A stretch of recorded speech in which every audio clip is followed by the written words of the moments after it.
Siguiente, el hito anatómico que genera la división real del espacio del espacio de gases. Si queréis beber agua, saca mi celular a la chucha, no hay problema. Y lo que queda entre medio, ¿cierto?, entre ambas, es inconstante, es el espacio peligro, de la línea gracia.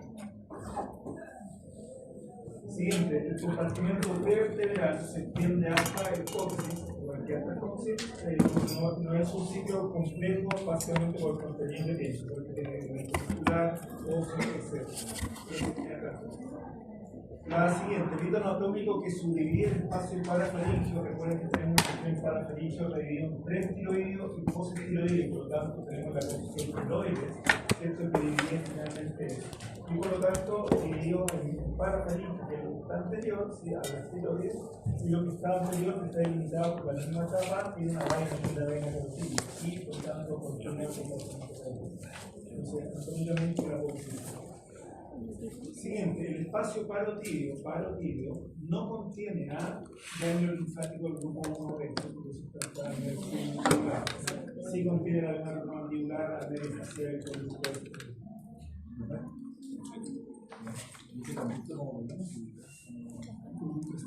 El conducto externo es el conducto que efectivamente es el conducto de la parotia, ya por la cual la salida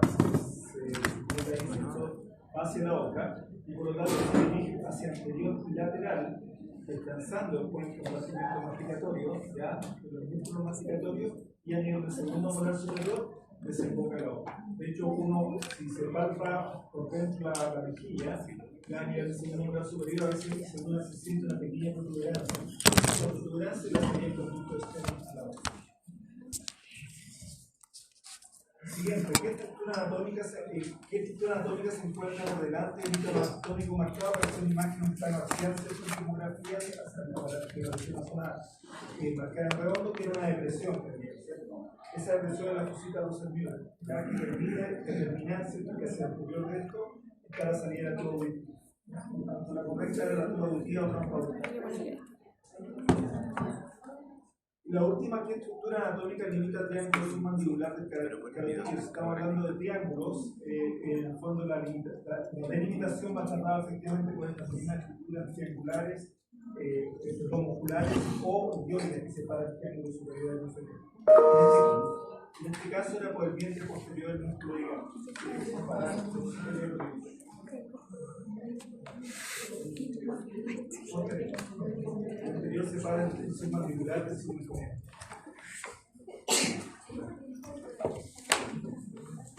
Y la salida de la está que todo.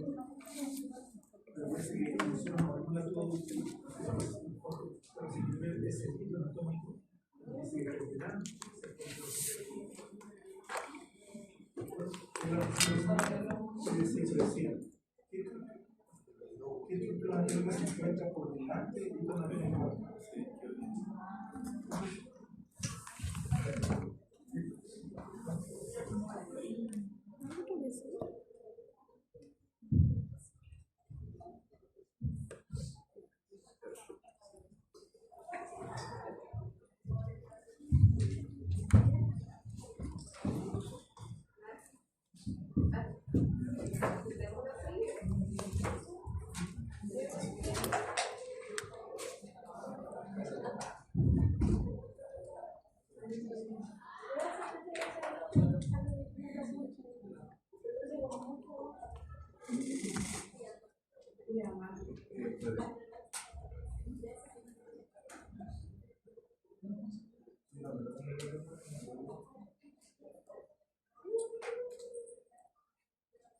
Valentina Estudillo, Daniel Badía, Antonella Bartolini,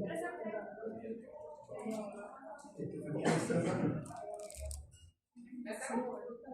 sí, Lucía del Mar, Carla Bugueño, Sebastián Cabeza, Brian Cortés, Isidora Cruz, Hugo Cárdenas, César Fernández, Fue al baño. Javier Fuentes, Mauricio Guzmán, Felipe Garbe, Hugo Hernández, Isidore Nostroza, Marcela Jiménez, Catalina Leiva, Matías Yancapán, Leonardo Yancapán,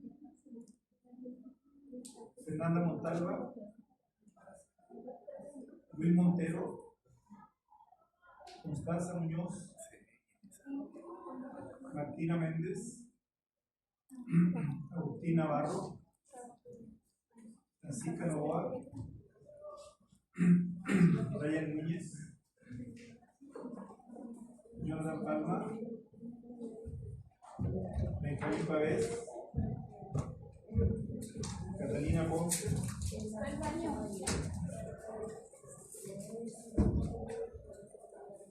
Elín Ramírez, Sebastián Reyes, Jorge Rivera, Tatiana Rojas, Trinidad Romo,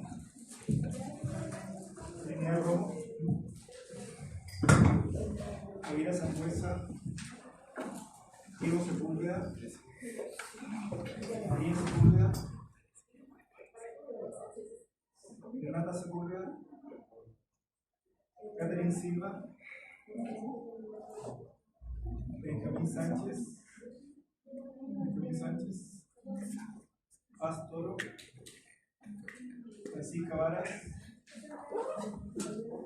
Alejandra Villagrán, Cristóbal Yáñez,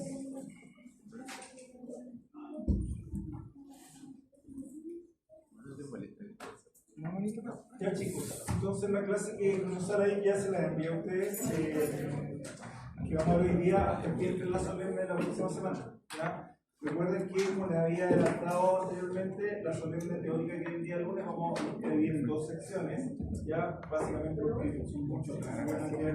El primer módulo, la primera mitad del curso, el segundo módulo, la segunda mitad del curso. ¿Ya? Esto se por orden alfabético para evitar cualquier tema, así que la primera mitad, y no me acuerdo cuál es, llega a las 9:30 y la otra mitad del segundo. ¿Ya? Bien, entonces lo que vamos a ver hoy día es esto de esta anatomía torácica, que está subdividida a su vez en tres partes. ¿Ya? Si nosotros vemos un poco la estructura que nosotros visualmente podemos ver efectivamente por imagen. ¿Ya? Y es así como nosotros vamos a encontrar dentro del tórax una región y la región mediastínica. Y por lo tanto lo que nosotros vamos a evaluar básicamente la región mediastínica es tejido blando. Y por lo tanto nosotros ya sabemos que esas técnicas de imágenes nos ayudan más a valorar lo que es anatomía de tejido blando.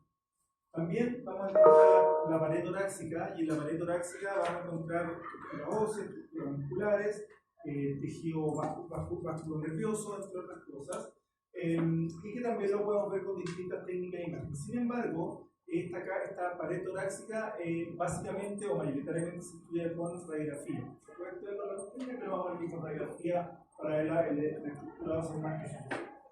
Y finalmente el pulmón, ¿cierto? El campo pulmonar, que va a estar dividido en distintos segmentos, como lo vamos a ver durante la clase, y que contiene distintos elementos. ¿Ya? La mejor forma de valorar la anatomía pulmonar es con la radiografía, o mayormente, ¿cierto?, con la tomografía. Tienen otros soluciones para hacer, por lo tanto, nosotros vamos a ver con esas dos técnicas de imagen, sobre todo con tomografía, qué pasa con los campos pulmonares. Entonces son las tres anatomías que vamos a ver ahora.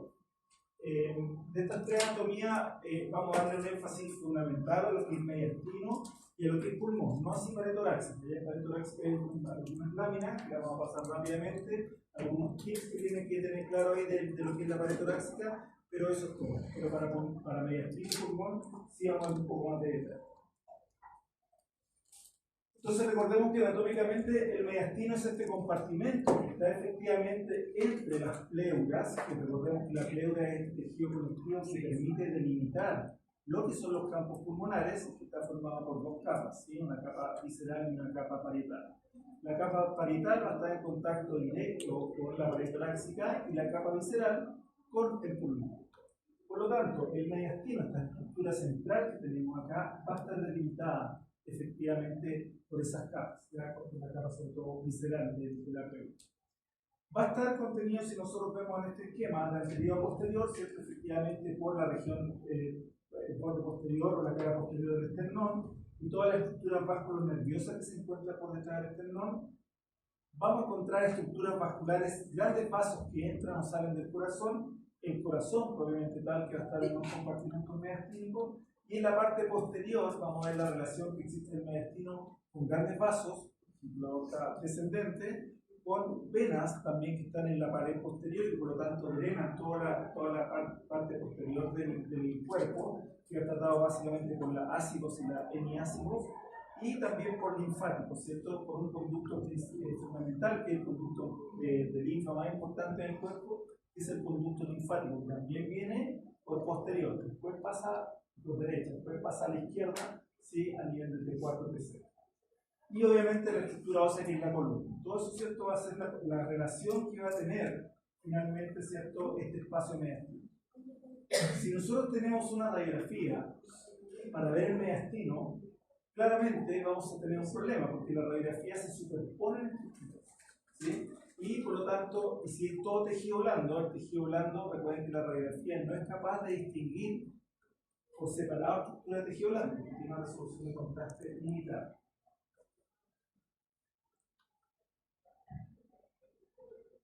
Entonces, vamos a ver que para el mediastino van a haber algunos límites anatómicos, que son los límites que vimos ahora en imágenes, o sea, perdón, en el esquema anterior, pero que lo vamos a ver luego en imágenes, y ahí es donde se nos complican esos límites, y esto es la radiografía, no así en la tomografía, por tanto son ambas técnicas que vamos a poder visualizar para estos límites del mediastino. Si nosotros vemos el mediastino, los límites por anterior, como lo veíamos en el esquema inicial, en ese esquema axial, el esternón, los cartílagos costales y las costillas, ¿cierto? En sus márgenes anteriores. Por posterior, por anterior, cuerpo vertebral, desde T1 L1, por superior, un espacio virtual, vértice del tórax. Se recuerdan que ese espacio virtual lo determina ¿quién? El espacio virtual que está determinando la entrada al mediastino, la parte superior.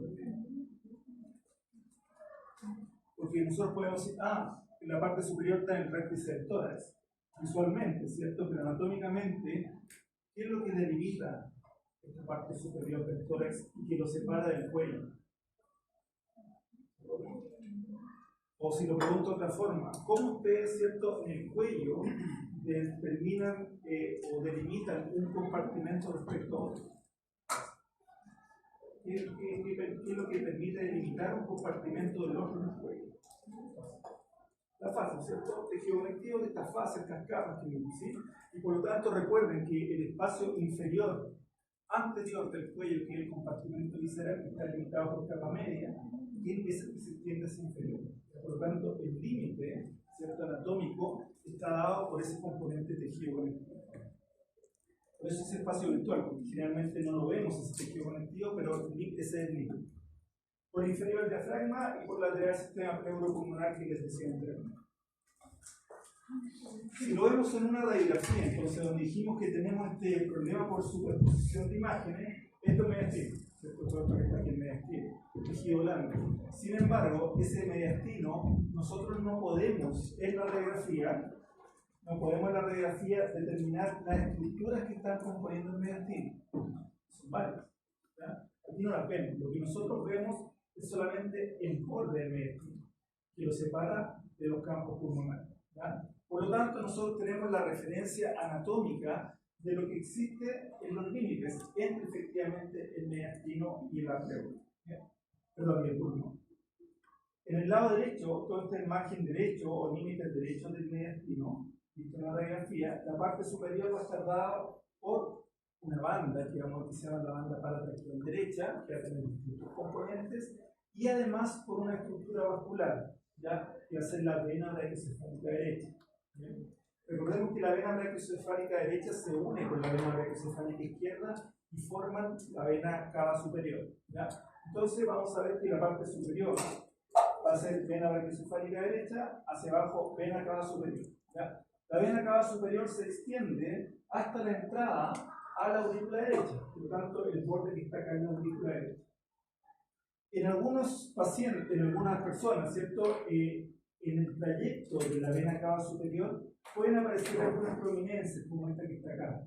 ¿Ya? Esa prominencia que está ahí, que no siempre aparece, depende ¿cierto? Del paciente, corresponde al callado de la vena ácido. ¿Ya? El callado de la vena ácido se encuentra a nivel de T4 aproximadamente. ¿Okay? Y si nosotros después le damos un corte tomográfico, vamos a ver que esa vena ácido viene por posterior, viene al lado de la columna dorsal. ¿Sí? Y por lo tanto, cuando forma el arco se dirige hacia el anterior y desemboca en la vena cava superior.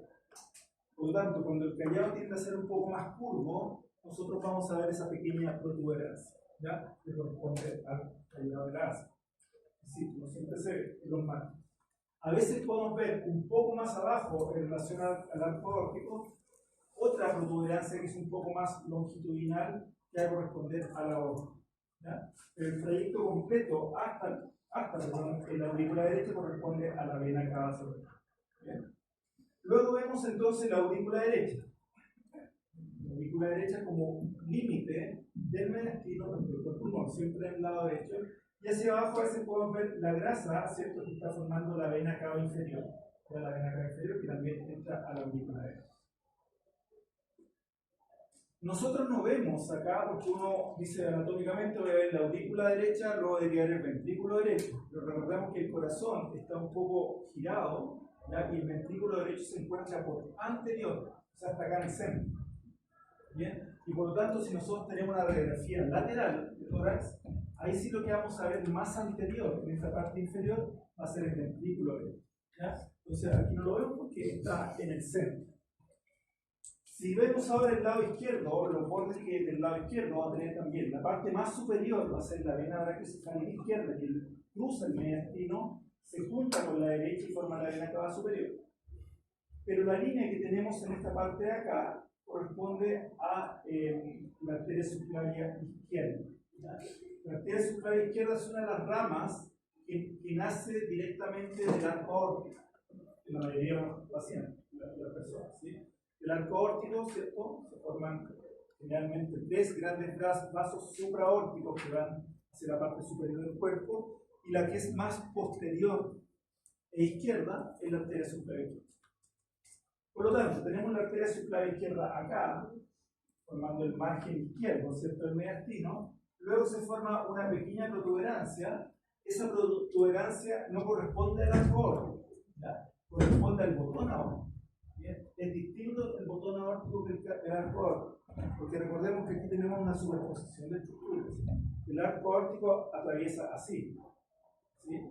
Y lo que nosotros estamos viendo acá es una protuberancia en el lado izquierdo. Por lo tanto, el botón aórtico corresponde a la parte más izquierda, más distal del arco aórtico. ¿Ya? Y por eso que de ese botón aórtico están haciendo la arteria subclavia izquierda. La subclavia izquierda parte de la parte más posterior e izquierda del arco aórtico. Luego hacia abajo del arco aórtico, el botón aórtico que está ahí, ¿cierto?, vamos a encontrar una pequeña hendidura, ¿ya?, que corresponde a un espacio, ¿ya? Esa es la ventana aortopulmonar. La ventana aortopulmonar, como lo vimos en la clase pasada en cuello, vimos que hay distintas estructuras que se alojan aquí. Entre algunas de ellas está el recurrente laríngeo, el nervio recurrente laríngeo. ¿Se acuerdan que inerva las cuerdas vocales nasales? Entonces, esa es la ventana aortopulmonar. ¿Bien? Y la ventana aortopulmonar, sí, hacia abajo, se delimita por esta otra prominencia que se forma acá, que va a ser la arteria pulmonar izquierda. ¿Bien? Entonces, si nosotros el nervio recurrente laríngeo llega hasta la ventana aortopulmonar. O sea, cuando nosotros queremos, lo vimos la semana pasada, seguir el trayecto del nervio para ver si es la causa de un problema en la fonación, ¿cierto?, en la contracción de las cuerdas vocales, tenemos que seguir el trayecto anatómico completo del nervio y tenemos que llegar hasta la ventana aortopulmonar. Bien, entonces, por inferior, esta ventana aortopulmonar está delimitada entonces por la arteria pulmonar izquierda. Y por lo tanto, si nosotros hablamos de los límites de la ventana aortopulmonar, podemos decir que está por debajo del arco aórtico, está por encima de la arteria pulmonar izquierda, ¿sí?, está hacia medial del ligamento arterioso y hacia lateral del diafragma. Hacia posterior está delimitado por la aorta descendente. Esos son los límites de esta ventana aortopulmonar. ¿Ya? Por encima del acórtico, ¿sí? Por debajo de la arteria pulmonar izquierda, por detrás del ligamento posterior, por lateral de la pleura, ¿ya? Y por posterior la aorta descendente que baja por atrás. ¿Ya? El ligamento arterioso, recuerden que también está contenido, delimita la ventana aortopulmonar, pero también está contenido dentro de ella, es un remanente que queda. ¿Sí? Hay un ducto arterioso, está presente en el feto, ¿cierto? Antes de nacer. Y ese conducto arterioso lo que hace es comunicar la sangre que va por la aorta con la sangre de la vena, de la arteria pulmonar. Entonces hay una comunicación directa. Al momento de nacer, en la mayoría de los individuos, ¿cierto? Eso se cierra. Y por lo tanto queda un remanente que es el ligamento. En algunos pacientes que no se les cierra eso, se forma un ductus permanente, que se llama, ¿cierto? Y genera una serie de patologías como cianosis, etc. En el recién nacido. Pero estamos hablando de lo normal. Entonces, esos son los límites de la ventana aortopulmonar. Luego, por debajo de la arteria pulmonar izquierda, ¿cierto? Vamos a encontrar también, dependiendo del paciente, a veces una prominencia superior que va a estar dado por la orejuela del atrio izquierdo. La orejuela, acuérdense que la orejuela es una prolongación de la aurícula izquierda. ¿Ya? Cuando el paciente tiene una orejuela poco desarrollada, y es la aurícula propiamente la que tiene, como cavidad, esa prominencia no se ve. Lo que sí se va a ver va a ser siempre el ventrículo izquierdo. Eso, por lo tanto, son los límites del mediastino, visto en una radiografía. Si nosotros vemos, bueno, un poco lo mismo que les estaba mostrando ahí, ¿cierto? Nuevamente marcados en imágenes, en este caso aparece, en vez del arco aórtico, aparece directamente la aorta ascendente, ¿cierto? Como prominencia, un poquito más abajo. Acuérdense que el callado del ácido está en vez de 4. Si vemos una prominencia que está más inferior, va a ser aorta ascendente. El resto son las mismas estructuras que les mostré anteriormente. Por lo tanto, nos genera un problema en la radiografía en la valoración de estructuras. ¿Sí?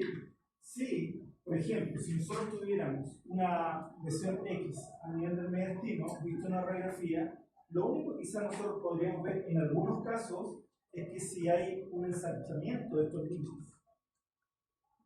¿Sí? Para decir, acá hay algo anormal, que no sabemos, pero hay algo que está ensanchado anormalmente en el mediastino. ¿Ya? Pueden ser estructuras vasculares, pueden ser ganglios linfáticos, etc. ¿Bien? Por lo tanto, eso se complementa con otras técnicas para ver el detalle de qué es lo que está aumentado. Bueno, producto de esta superposición de estructuras es que nosotros en la radiografía vamos a encontrar la presencia de líneas, bandas, interfaces. ¿Ya? Ahí está un poco el concepto de cada una de ellas, básicamente el glossorio es distinto, pero que todas estas estructuras corresponden a reflexión de la pleura, ¿ya? Y por lo tanto su superposición de esta reflexión pleural con los campos pulmonares, ¿ya? Eso hace que se genere una diferencia entre la pleura, que es tejido conectivo, ¿bien? Y el campo pulmonar, que contiene otras cosas ahí. Vamos a ver por lo tanto estas líneas. Estas líneas, que son características en la radiografía, no siempre se visualizan claramente. ¿Ya? Hay algunas que se visualizan un poco más por la educación, otras no tanto. Algunas de ellas, que son líneas de superposición, si las vemos con otras técnicas de imagen, no las vamos a ver. ¿Ya? Pero otras líneas, como la línea pleural anterior o la línea pleural posterior, de unión anterior y posterior, esa en tomografía sí las vamos a ver. ¿Bien?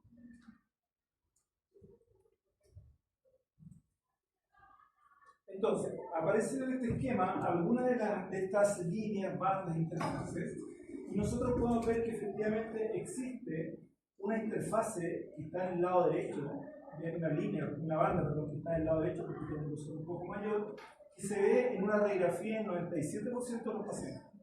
¿Ya? O sea, es marcada. Y el por qué es marcada, una es porque es un poco más gruesa, por eso es una banda, y porque se encuentra formando la pared en relación a la pared derecha del tráquea.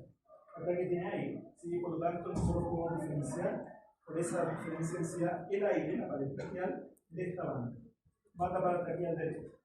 Vamos a tener también una banda paratraqueal izquierda, que es un poco más fina, no siempre se visualiza. vamos a tener en este caso una línea, no una banda que va a estar delimitando lo que veíamos recién en la radiografía, que era la vena cava superior. ¿Ya? La vena cava superior, ¿cierto?, se va a extender hasta efectivamente la entrada de la auricular, ¿ya? Y va a partir a nivel, ¿cierto?, de la unión de la vena brachiocefálica derecha con la vena brachiocefálica izquierda. Eso es aproximadamente a nivel de T2, T3. Línea de la banda aortopulmonar, que es esta que está acá. Dijimos que está el espacio o la ventana aortopulmonar. Esta línea que está acá es una línea que separa el compartimento o el espacio, la ventana aortopulmonar, de lo que está por fuera. Solamente es una línea. ¿No? Acá adentro está la ventana.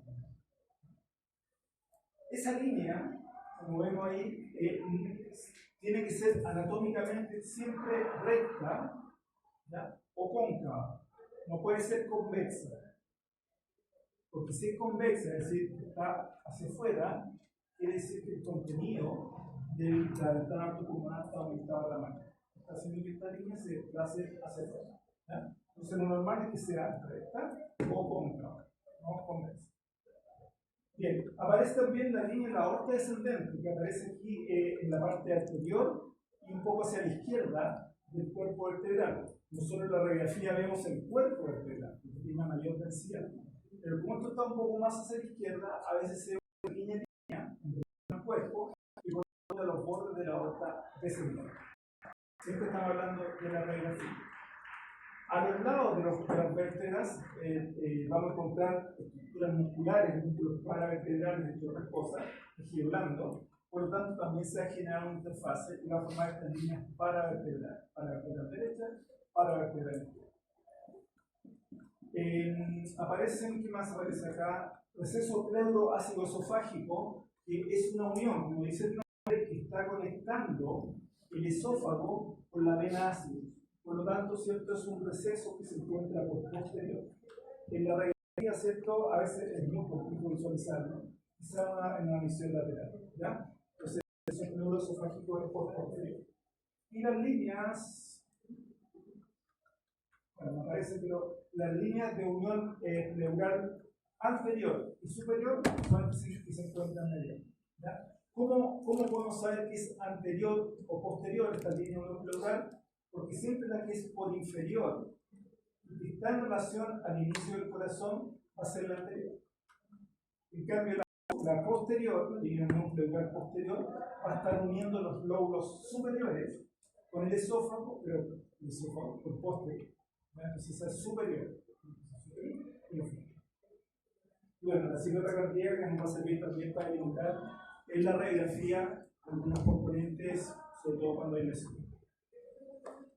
Dentro del mediastino vamos a ver que según la clasificación de Felson vamos a encontrar un mediastino superior y un mediastino inferior. Dentro del mediastino inferior la estructura que de alguna forma está contenida en el mediastino inferior, entre el mediastino medio inferior, va a ser básicamente el corazón, ¿verdad? Y los grandes vasos entradas y sangre.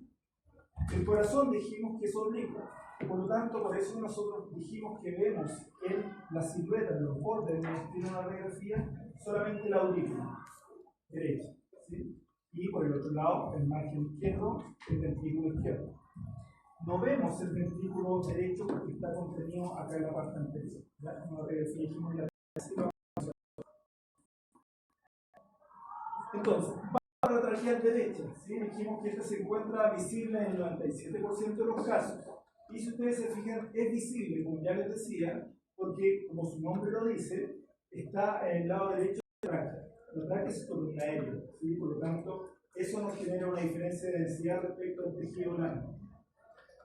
Esta banda paratraqueal, o el tejido blando, está formada fundamentalmente por tejido graso, tiene grasa en su interior y grasa, muy bueno, cuando hay un proceso patológico.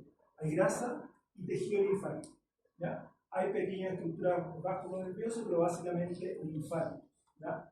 Por lo tanto, nosotros vamos a poder clasificar los linfáticos que están en esta banda paratraqueal derecha, banda paratraqueal derecha, ¿cierto? En grupos perdón, 2R, derecho, right, o 4R, ¿ya? O sea, superiores en el lado derecho o inferiores en el lado derecho. Esta banda braquial se extiende, como dice acá, desde la articulación esternoclavicular al ángulo tráqueo-bronquial. O sea, ahí tenemos la tráquea, ahí tenemos la división, ¿cierto?, a nivel de la carina, por lo tanto ahí se forma el ángulo tráqueo-bronquial. Hasta acá se extiende la banda parabraquial derecha. ¿Bien? Y hacia arriba dice articulación esternoclavicular. Aquí tenemos la clavícula, pero la articulación esternoclavicular recuerda que se extiende más hacia superior. ¿Ya? Está en relación a la clavícula, pero el experimenta más hacia arriba. Entonces, todo este rango está acá, la banda parabraquial derecha. En el caso de la banda paratraqueal izquierda, está nuevamente, ¿cierto?, en relación a la tráquea. También tenemos la pared lateral, por lo tanto ahí se puede visualizar en menos porcentaje que el lado derecho. Creo que el derecho en casi todos los pacientes se puede visualizar. Y en este caso, esta se extiende del arco aórtico por inferior, ¿ya?, hasta la arteria subclavia izquierda, pero hasta la arteria subclavia izquierda nace el arco aórtico, ¿sí? Por lo tanto es toda la extensión de la arteria subclavia izquierda. Toda la extensión, ¿cierto?, la referencia hacia la arteria subclavia izquierda. Banda traqueal posterior. Así como su nombre lo dice, ¿cierto? Esto es la interfase que se va a formar entre la pared posterior de la tráquea y este tejido blando que corresponde al mediastino, que está compuesto al mediastino. Claramente en una radiografía, en una visión frontal, no podemos ver la banda traqueal posterior, solamente la vemos en una radiografía lateral. Por lo tanto, corresponde, como se ve en las flechas, a esa banda que se forma en ese espacio. Hasta, obviamente, hasta la infiltración en la carina. Sin embargo, si lo vemos en tomografía, nosotros podemos ver claramente esta banda paratraqueal posterior, que se formada por esta pared posterior de la tráquea, y el tejido mediastino que se encuentra en esta parte. Entonces la banda paratraqueal posterior se delimita mucho mejor. Recordemos que esta banda traqueal posterior, este espacio traqueal posterior, ¿sí?, está formado por estructura muscular que permite que la tráquea se pueda distender completamente o se pueda colapsar, dependiendo si la presión de la columna aérea es positiva o negativa. Por lo tanto, si nosotros tenemos imágenes por el paciente en una apnea inspiratoria, ¿cómo debiese verse esa pared posterior?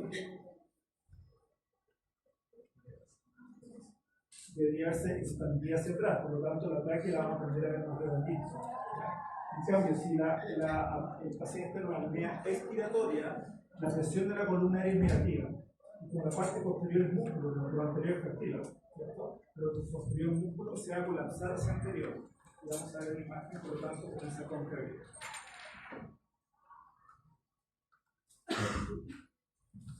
Bien, la banda aórtico-pulmonar. Que una es la banda y la otra es la ventana. La ventana es el límite. O sea, perdón, la banda es el límite de esta ventana aórtico-pulmonar. Esta interfaz que se forma entre la pleura, arteria pulmonar izquierda, arco aórtico. Dijimos que es el cóncavo o recto, ¿cierto? No puede ser convexo. Si es convexo, es indicativo de que hay algo anómalo. Y la ventana aórtico-pulmonar, que ya la nombramos anteriormente, ya hay sus delimitaciones. Ahí está visto en una radiografía el botón aórtico, ¿cierto?, que es la parte más distal a la izquierda del arco aórtico, la arteria pulmonar izquierda, y por lo tanto esta parte de acá, ¿cierto?, ese espacio ahí, la ventana aortopulmonar. ¿Bien? Ventana aortopulmonar que contiene distintos elementos, son estos elementos que están acá. Tejido graso, canal linfático, ligamento arterioso, que forma parte del límite también, arterias bronquiales, nervio neumogástrico vago, laringe recurrente, que es el trama del vago, y nervio esférico. Línea unión pleural anterior. Fíjense que en la radiografía nosotros podríamos determinar que si estamos en un corte, una imagen frontal, ¿cierto?, estamos cercanos al inicio del corazón, los grandes vasos que entran o salen del corazón, podríamos en la parte central, en algunos casos, ¿cierto?, en aproximadamente el 36% de los casos, podríamos ver una pequeña línea, en este caso no se ve. Pero si lo vemos en la tomografía, vemos efectivamente ahí la línea de unión pleural anterior, ¿cierto?, que en el fondo está uniendo la pleura visceral a la pared posterior del esternón con el corazón. ¿Ya? Y por lo tanto, si lo está uniendo al corazón, quiere decir que esta línea en el que tiene el esquema va a ser una línea pleurial que va a ser más inferior por la altura del corazón. En cambio, la línea de unión pleural posterior, como ya les había dicho, es esta unión que dice acá, une los lóbulos superiores, porción posterior, ¿ya? Por lo tanto, va desde el vértice pulmonar hasta el nivel del arco óptico, o sea, en esta parte. En esta parte es por posterior, pero en una radiografía frontal no vamos a ver eso que es por posterior, vamos a ver una línea central. Si lo vemos en tomografía, vemos claramente, ¿cierto?, cómo efectivamente esta estructura está uniendo los lóbulos superiores, los pulmones, con la región posterior del medio. De ahí hacer eso. Línea pleural. Se nota mucho más claro, ¿cierto?, estas líneas pleurales en la tomografía y no así en la radiografía. Líneas paraespinales. ¿Sí? La paraespinal, interfaz entre pulmón derecho, la plebe, tejidos paraespinales va desde 8 a 12. ¿Por qué es importante eso? Porque vamos a tener también la línea paravertebral. Y la línea paravertebral se extiende en todo el trayecto de la columna torácica. En cambio, que solamente es de 8 a 12 para no confundirse, que ambos están en los bordes laterales, en este caso derecho. Interfase vena cava superior, ya lo vimos anteriormente, la interfase de la vena cava superior, ya, que se une, dijimos, que la vena cava superior se forma por la confluencia de las dos venas braquiocefálicas y que se extiende hasta la auricular.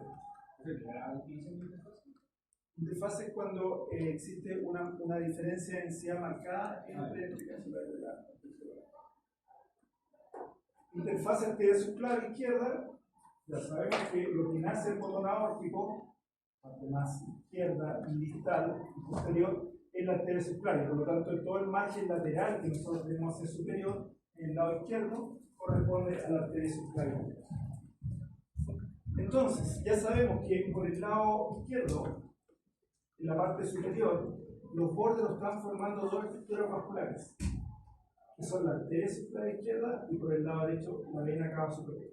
Por lo tanto, tenemos un pedículo vascular. Y ese pedículo vascular nos sirve para determinar, ¿cierto?, en una radiografía, que si el valor es mayor a 58 milímetros entre ambas estructuras, el ensanchamiento se está generando porque hay una lesión de tipo vascular. O está ensanchado la arteria, o está ensanchada la vena por algún motivo. Desde dónde hasta dónde no vamos a ver, ya, pero por lo menos podemos sacar esa relación. Entonces, se considera normal hasta 58 milímetros ese índice o esa distancia entre la vena cava superior y la arteria subclaviana. Receso ácido esofágico, este es posterior, ¿cierto? Y este va a estar dado efectivamente, como dice su nombre, por el receso de tejido mediastínico que se encuentra entre el esófago y la vena ácido que está acá. Entonces, ese espacio que está ahí corresponde al receso ácido esofágico. Este receso ácido esofágico se va a extender, por lo tanto, en todo el trayecto de la vena ácido. ¿Ya? Recordemos que la vena ácido nace a nivel de T12 y se extiende hasta T4. ¿Ya? Esa es la extensión que tiene la vena ácido. Por lo tanto, ¿qué va a pasar a nivel de T4? La ácido que estaba aquí atrás, ¿sí?, se curva hacia anterior y va a desembocar en la vena cava superior. Entonces, a nivel de T4 encontramos el callado de la vena.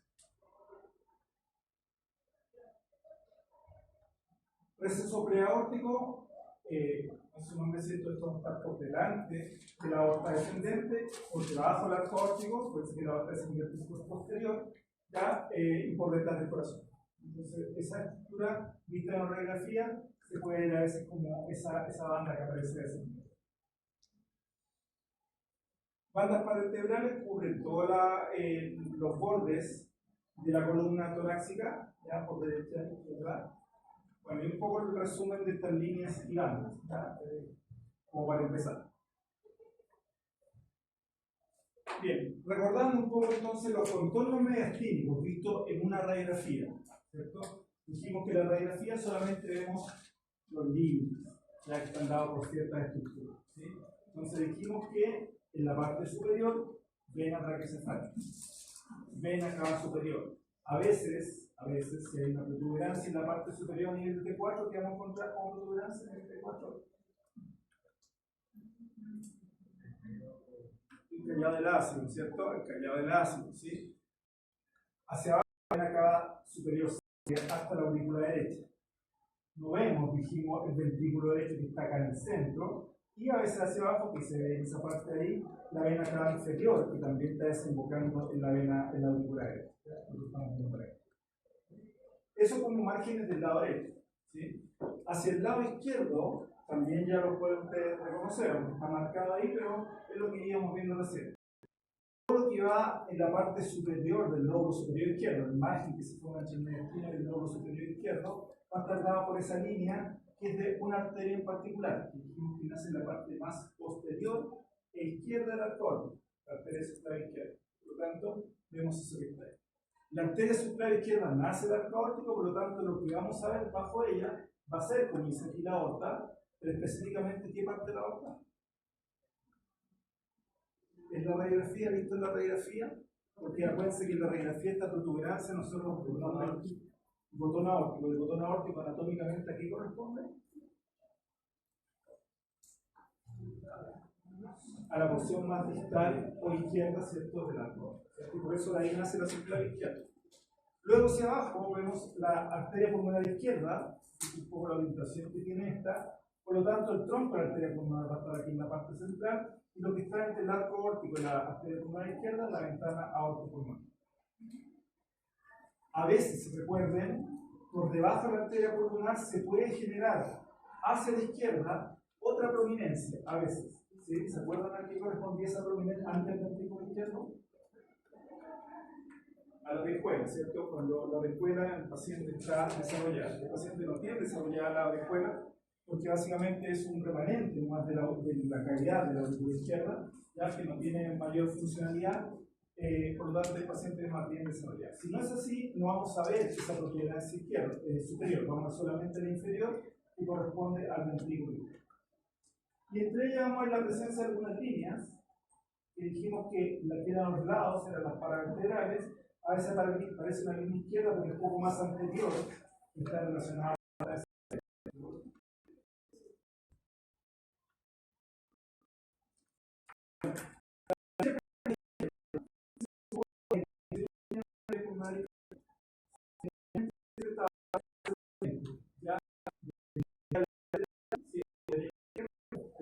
Va a ser ascendente, ¿ya? Y eso forma el límite, porque muchas veces lo que vemos en la radiografía es una prominencia en esta parte que no corresponde al arteria pulmonar, corresponde al tronco de la arteria pulmonar. Es el tronco de la arteria pulmonar.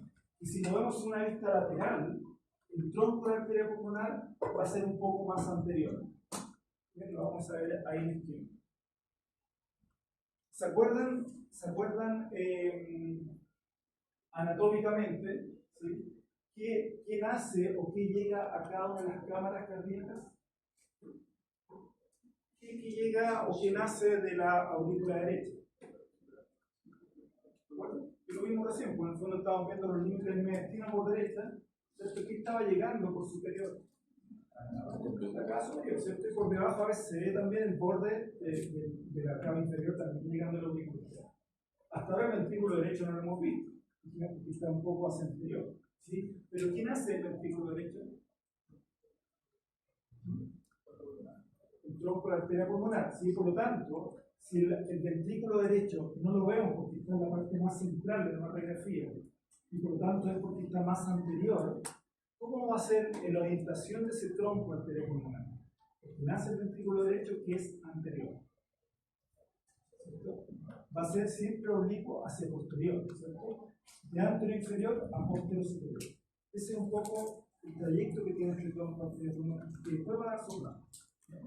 Entonces, por eso que a veces el tronco se puede estar aquí superpuesto, generando una pequeña prominencia que nos puede confundir. Pero siempre la arteria pulmonar izquierda es la más oblicua hacia la derecha. Bueno, no voy a pasar tan rápidamente porque ya lo he nombrado varias veces, los mismos márgenes que vimos en radiografía anterior. Bueno, aquí está la imagen lateral de la radiografía. Entonces dijimos que nosotros no veíamos el ventrículo derecho porque está girado, está oblicuo el corazón y sí está ubicado más hacia anterior. Por lo tanto, en una radiografía lateral, lo que es más anterior, ¿cierto?, corresponde al ventrículo derecho. Lo que es más anterior. A nivel del mediastino inferior, la parte del mediastino medio. Hacia arriba, ¿cierto?, lo que nosotros vamos a ver como límite va a ser la aorta ascendente. La aorta ascendente. La aorta ascendente nace de una cámara que está posterior acá, que es el ventrículo izquierdo, pero este nace oblicuo, desde posterior inferior a anterior superior. El otro era de anterior inferior a posterior superior, ¿cierto? Entonces vamos a ver acá la aorta ascendente por aquí. Y entre ambos, ya si marcamos más estructuras, vamos a ver efectivamente el tronco de la arteria pulmonar. Vamos a ver también que aquí en el esquema no se ve, pero también lo vamos a ver.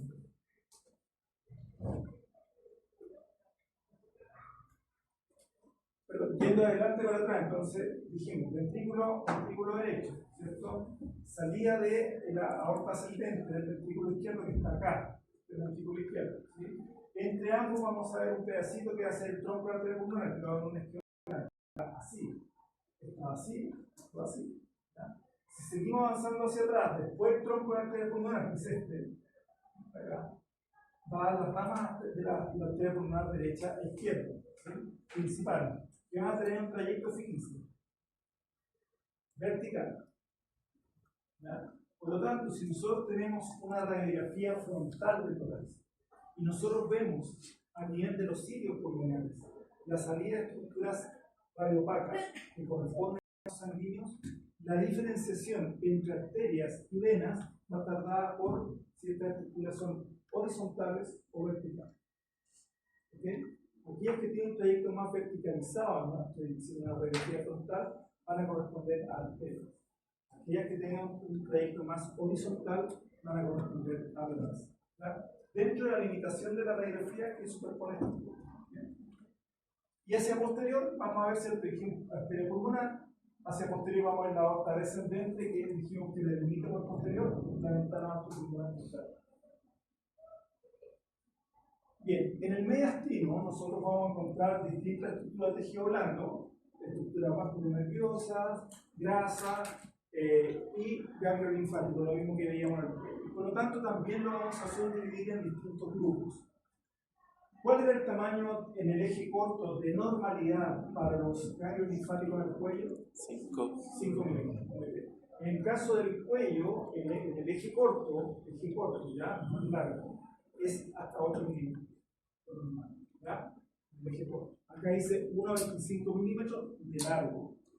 ¿Ya? El eje corto. ¿Ya? Hasta 8 milímetros lo consideramos.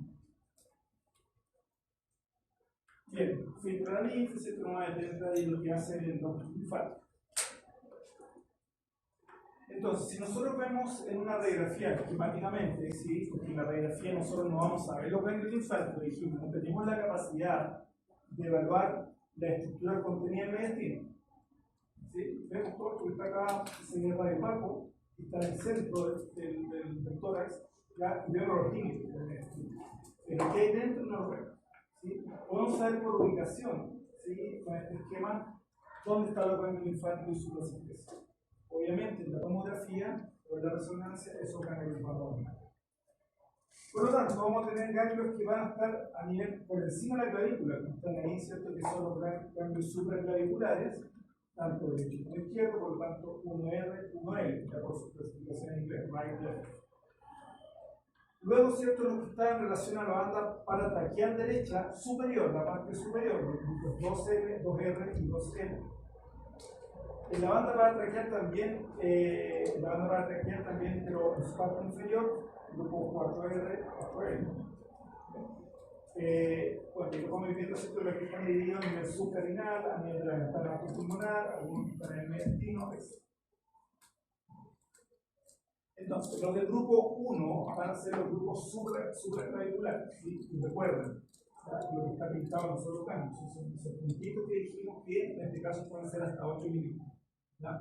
La diferenciación, por ahí me preguntaba recién, ¿cierto? ¿Cómo yo en una imagen te puedo reconocer si es un vaso o es un ganglio linfático? Cuando yo estoy viendo un puntito, ¿sí? Porque va a poner contraste. Si yo tengo una imagen sin contraste, no podemos determinar si es un vaso o es un ganglio. Tiene que estar junto. Y ahí ustedes ven, por lo tanto, cierta ubicación que está por encima de la clavícula para hacer los grupos supraclaviculares. Se extienden desde el borde inferior del cricoides, o sea, el tendino de la laringe, hasta la clavícula y el borde superior mandibular. Y lo separa la línea paratraqueal. Los paratraqueales superiores, ya porque dijimos que los paratraqueales tenemos superiores e inferiores en relación a qué, en el lado derecho hasta la parte más distal de la vena brachiocefálica, del lado derecho, o vena inguinal, porque después esa vena brachiocefálica, al unirse con la izquierda, forma la vena cava superior. ¿Sí? Por lo tanto, ese es el límite por la derecha. Y en la izquierda, el límite va a estar dado por el arco. ¿Ya? Entonces, cuando la paratraqueal, eso va a ser los límites inferiores de ambos.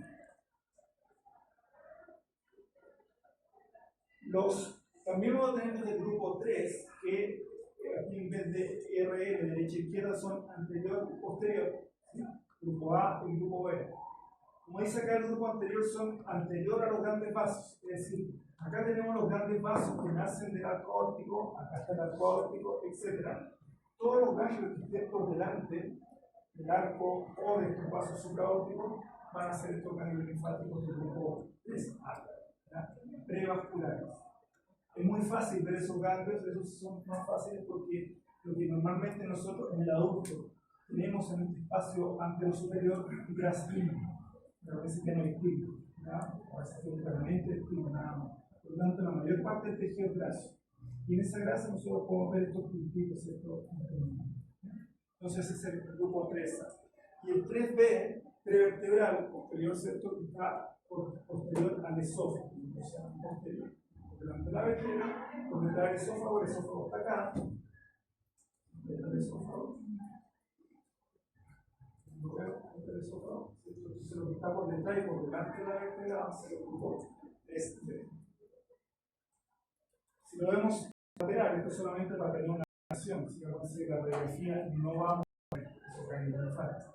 Van a estar por delante de los grandes vasos, ¿sí?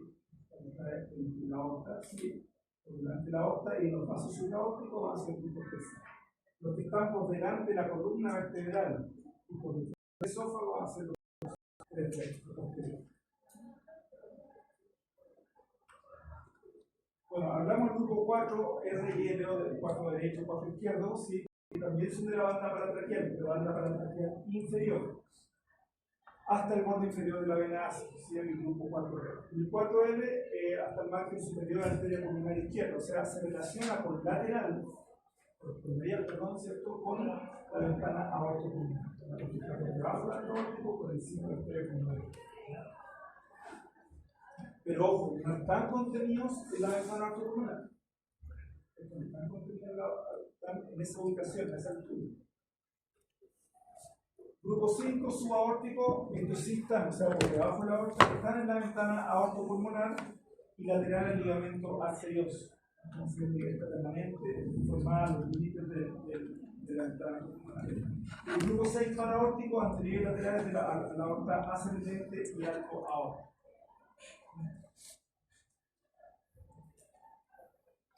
Grupo 7, el grupo subcarinal, es decir, por debajo de la carina, cuando la tráquea se divide en bronquios, se forma un espacio que también tiene grasa, ¿ya? Y en esa grasa va a tener normalmente linfático. Es muy fácil ver el espacio subcarinal, los ganglios contenidos ahí son los del grupo 7. Grupo 8 para esofágicos, inferiores a la carina, y 9 ligamentos pulmonares. Bien, dentro de la división del mediastino, estamos viendo algunos de los, ahí estamos viendo la clasificación de los ganglios linfáticos por su ubicación, ¿ya? Y lo dividimos en estos grupos. El mediastino nosotros lo vamos a dividir anatómicamente y anatopatológicamente. Ahora no estamos en patología, vamos a hablar solamente de la clasificación anatómica, ¿ya? La clasificación anatómica está dada por la clasificación de Felson, ¿ya? Felson en una radiografía divide el mediastino en una parte superior, ¿ya? Que va del ángulo del manuelo esternal o del ángulo de Lewis, por anterior, hasta el nivel desde 3T4 por posterior. Es una línea imaginaria. Todo lo que está por arriba es mediastino superior. Todo lo que está por abajo es mediastino inferior. Y el mediastino inferior a su vez se divide en anterior, medio y posterior. ¿Bien? Fácil porque el mediastino cierto inferior, la parte media, está ocupada por el corazón. Por lo tanto, todo lo que es anterior al corazón es mediastino anterior inferior, y todo lo que está por detrás del corazón es mediastino posterior. Esos son los límites en la clasificación de Fels. ¿Por qué tan burda esa clasificación? Porque es lo que vemos en la radiografía. Es una superposición de todo. Entonces, la clasificación de Felson para esta división anatómica del mediastino está dada por estas líneas imaginarias. ¿Y qué son líneas ciertas que nosotros vemos en la radiografía? Nosotros no hacemos esta clasificación o no usamos esta clasificación en la tomografía o la resonancia, solamente para la radiografía. Es el mediastino superior, el mediastino inferior que se subdivide a su vez en tres. La primera parte. ¿Qué contiene el mediastino superior? ¿Cierto? Hay algunas de las estructuras que contienen, ¿cierto? Como en detalle en lo que contiene, que colabora en detalle en la tomografía y que en la tomografía esta clasificación no corta. ¿Sí? El mediastino superior va a contener grandes vasos, ¿sí? Grandes vasos que van a llegar o van a salir del corazón. Por lo tanto, son grandes vasos, también vamos a ver el mediastino medio. Va a ser una parte más proximal, en los casos de venas, con la parte más distante, son grandes vasos. Esos grandes vasos. Va a haber inervación que está en esta zona, puede ser el trayecto recurrente laringe, el trayecto del neumático, etc. El timo, en el caso de que haya timo, a veces tiene un paramento, no tiene timo, la tráquea y parte del esófago. Algunas no voy a entrar en detalle esto, pero pueden ser un poco algunas estructuras que contenido su tamaño, su diámetro, ¿cierto? De normalidad. Sobre todo en el caso de la aorta, ¿cierto? La normalidad de la aorta para decir que en una radiografía, si hay ensanchamiento mediastínico, podría estar dado por una lesión de tipo vascular. Los grandes vasos que encontramos en el mediastino superior son los vasos más próximos, más distales, venosos, o arteriales, ¿cierto? Que van a llegar a nivel corazón. Por lo tanto, van a tener las venas recefálicas, el origen de la vena recefálica de la vena cava superior, parte de la aorta, el arco aórtico y el conducto torácico. Lo encontramos en el estilo superior y también en el inferior. Creo que el conducto torácico se acuerda. Bien, el conducto linfático es la estructura principal linfática que existe en el cuerpo, ¿sí? Y por lo tanto drena toda la linfa de la parte inferior, ¿verdad? La parte abdominal y todo el lado izquierdo de toda la mama, ¿cierto? Extremidad superior del lado izquierdo, ¿ya? Por lo tanto, todo eso drena la linfa, toda esa parte, gran parte del cuerpo, y que desemboca a nivel de un ángulo que se forma porque es el lado izquierdo, ¿cierto? Que desemboca a nivel de la vena yugular izquierda, ¿sí? Con la vena circular izquierda. El ángulo que se forma ahí, que se invoca este conducto linfático. El del lado derecho, que es de menor tamaño, ¿cierto? Drena extremidad superior derecha, tórax, mama derecha, cabeza inferior. Entonces, este conducto torácico es muy importante. ¿Quién lo va a encontrar en el mediastino superior? Pero también lo va a encontrar en el mediastino inferior por posterior. La inervación mediofrénico, la hemogástrico, la pinche recurrente, que ya lo habíamos hablado anteriormente. Y el mediastino inferior que dijimos se divide en tres, anterior, medio y posterior, teniendo como referencia esta gran estructura que va a ser el corazón. Todo lo anterior al corazón, mediastino anterior inferior, medio y posterior. Algunas de las estructuras contenidas en el mediastino anterior inferior, ligamento de un espacio bastante pequeñito, ¿ya? Que básicamente en el adulto contiene grasa. En el niño puede haber sido la presencia de timo o en el adulto puede ser permanente. Está contenido en el mediastino anterior superior de arteria torácica interna o arteria mamaria interna, que es súper importante porque permite, frente a una oclusión de una arteria coronaria, por ejemplo, el corazón, por ejemplo, un infarto, etc., unos procedimientos que se hacen para recuperar ese tejido coronario es hacer un puente coronario, un bypass coronario. Lo que se hace en el fondo es que la arteria torácica interna o mano interna se forma un puente de esa arteria hacia el corazón. Que dirige esa zona del corazón para que no se vea. Es un bypass coronario. Entonces siempre es importante reconocer esas pequeñas arterias que son anteriores, ¿cierto? Que dan esta parte inferior. Daño linfático, grasa, etc. Mediastino inferior medio, el corazón básicamente el pericardio que lo cubre. Grandes vasos entradas y salida del corazón también. Y el mediastino inferior o posterior inferior, aquí la estructura contenida en el mediastino posterior.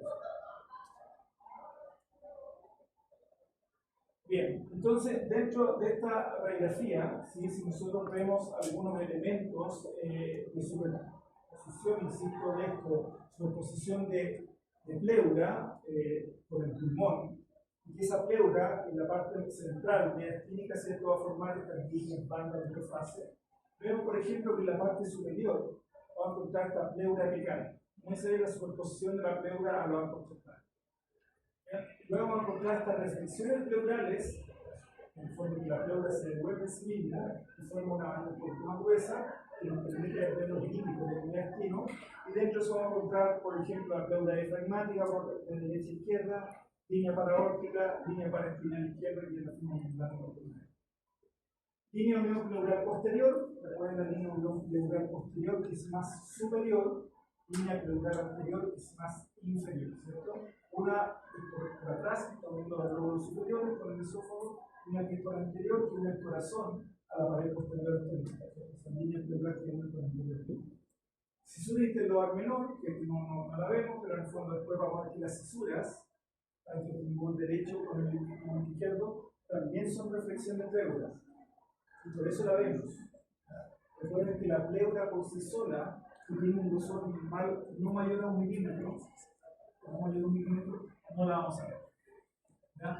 Pero nosotros sí vemos una radiografía, sobre todo una tomografía, vemos la pleura. Perdón, vemos las cisuras. ¿Por qué vemos la cesura? Porque es un repliegue de la pleura. O sea, la pleura visceral. Si la pleura va para allá y después se devuelve en sí misma, ya no es 1 milímetro, van a ser 2 milímetros. Como el grosor es mayor, la vamos a ver. La pleura la vemos bien, pero la pleura no la vemos bien, ¿cierto? Sí, pero sí vemos bien la cesura, que es el repliegue. Bueno, el resto de la estructura, callado la aorta, ventana aorta profunda.